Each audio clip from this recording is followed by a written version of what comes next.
Prime Minister Golob, dear Robert, I thank you very much for taking me to Črna this morning.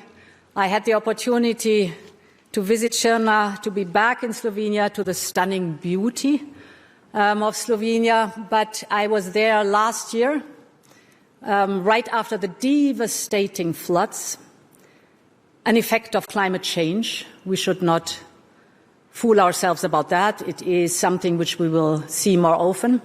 And it was heartwarming and welcoming to see how much progress has been done compared to last year. Last year, destruction, devastation, everything covered with mud, people desperate, of course. Today, reconstruction, recovery, cooperation, amazing people with solidarity working together. And indeed, you know that Europe is by your side, and I could reassure the people of Črna, but of course the people of Slovenia, Europe will stand by your side to work on the recovery and reconstruction after these devastating floods. You can count on us.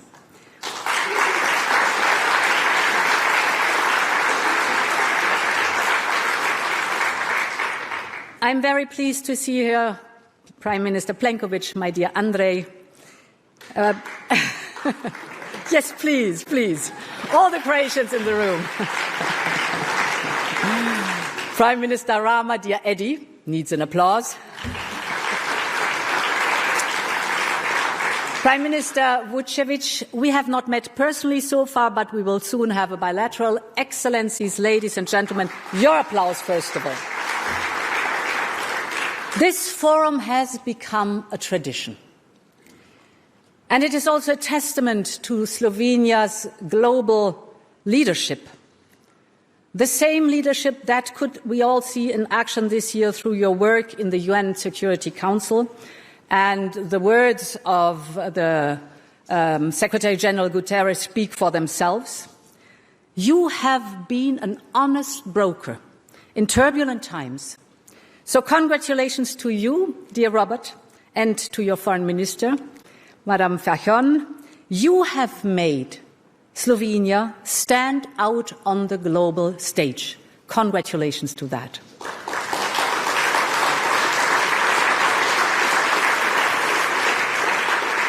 Now, the title of today's Bled Forum is A World in Parallel Realities.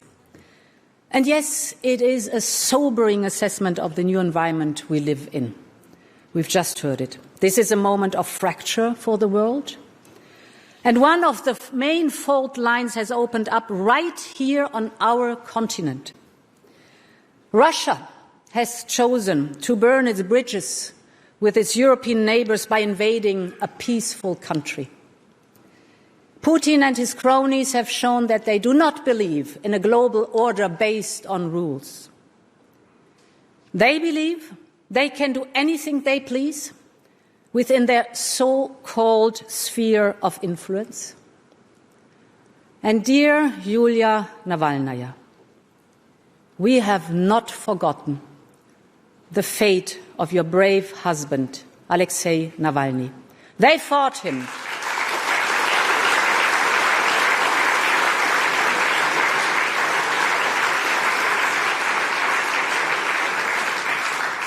The Kremlin's cronies fought him. They imprisoned him.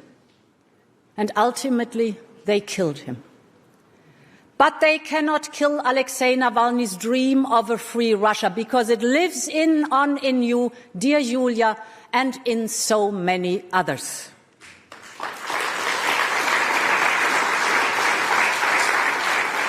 Ladies and gentlemen, I was asked to focus on the Western Balkans, and I'm very happy to do so.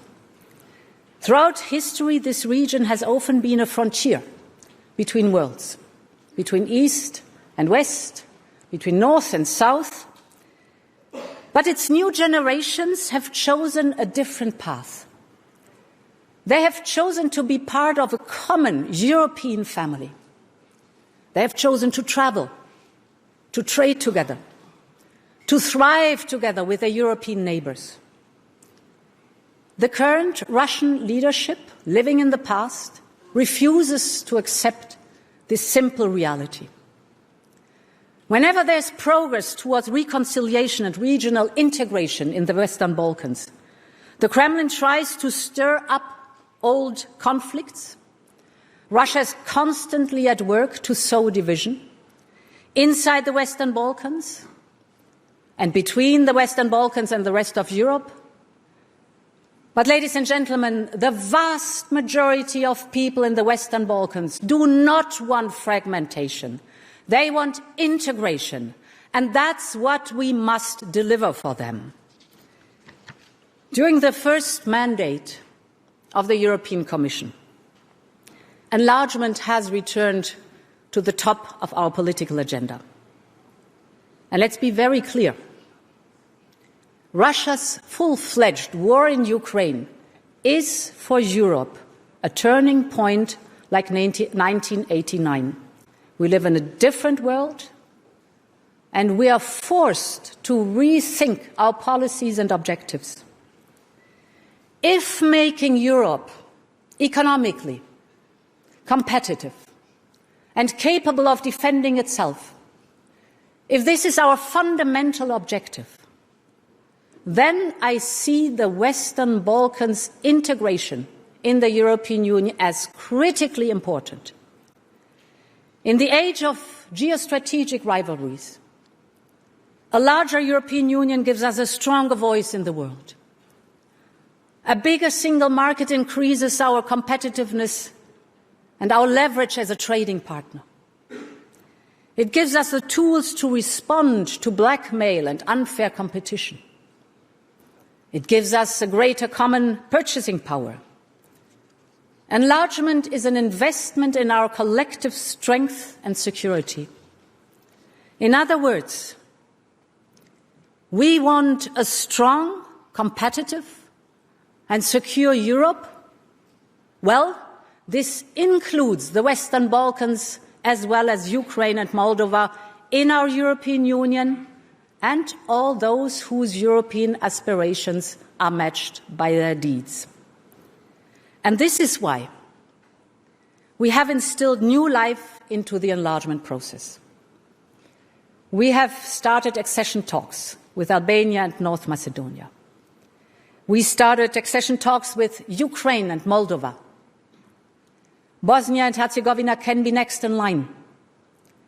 And I want to thank explicitly Slovenia for your relentless work on this. Many thanks for that. You are really a good friend of Bosnia and Herzegovina.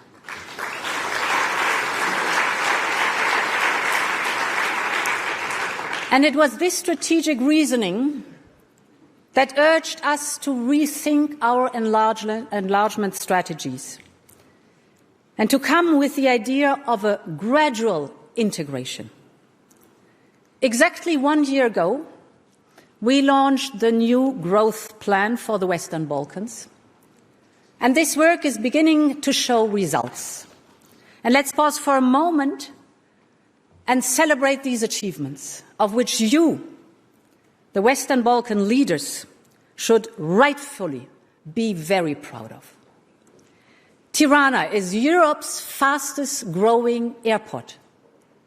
European companies are setting up shop in Serbia and Bosnia-Herzegovina at an accelerated pace.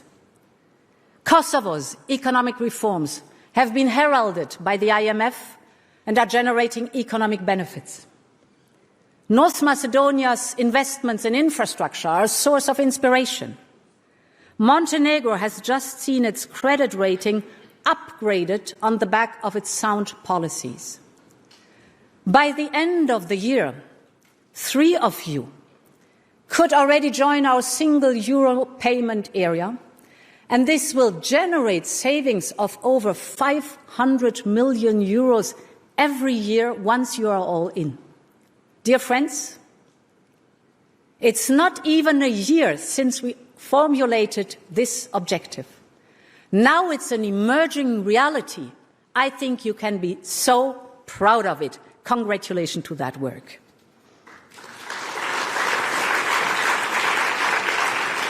And later this month, our 6 partners will adopt their brand new reform agendas.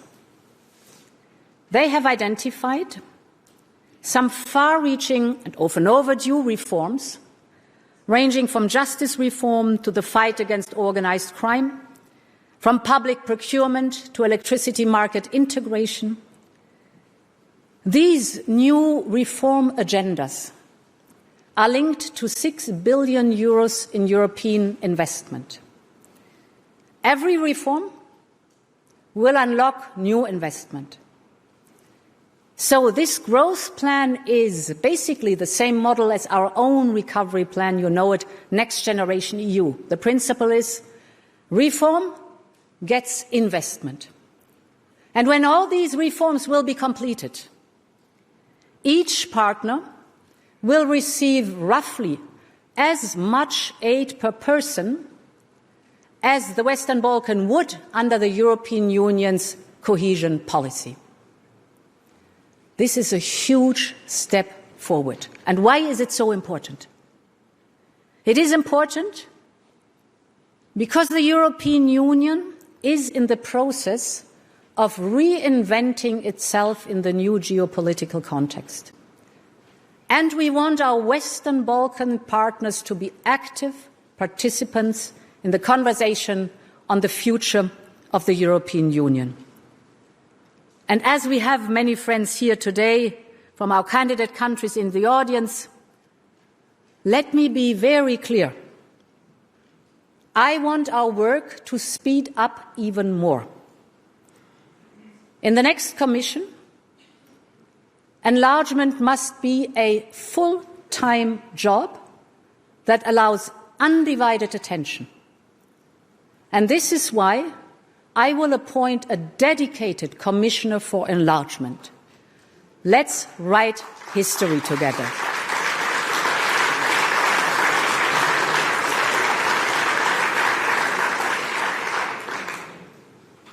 Our political will to integrate the countries in the region as soon as possible comes along with our firm determination that the European Union is a community of democracies. Any compromise with our democratic principles would be fatal to achieving our objectives. Both EU member states and the countries in the Western Balkan region will face tough choices. Bilateral disputes should be dealt with. Integration in the European Union will depend on governments making difficult and, yes, sometimes unpopular decisions. But this is the time we live in. Postponing decisions means making wrong decisions. But taking decisions, moving forward, means taking the lead, shaping our future, being the masters of our own destiny. And this is the essence of Europe. This is the spirit we must have to navigate the challenges of a fracturing world. Thank you very much for your attention, and long live Europe.